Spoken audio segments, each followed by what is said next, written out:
একটি সন্তান মনের ভিতরে কতটুকু আঘাত কষ্ট পাইলে এরকম ধরনের মন্তব্য করতে পারে? আপনার মেয়ে তার সারা জীবনের কামাই অন্ধবিশ্বাস কইরা আপনাদের হাতে তুইলা দিছিল।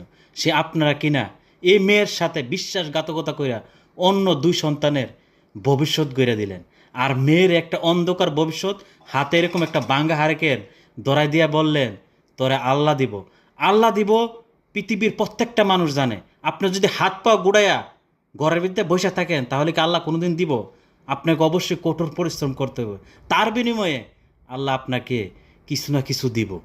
আপনাদের যদি এতই শখ ইচ্ছা থাকে যে সন্তানের ভবিষ্যৎ গড়ার, তাহলে আপনাদের টাকায় সন্তানদের ভবিষ্যৎ গড়েন না। কেন এক সন্তানের ভবিষ্যৎ দিয়া অন্য সন্তানের ভবিষ্যৎ গড়েন?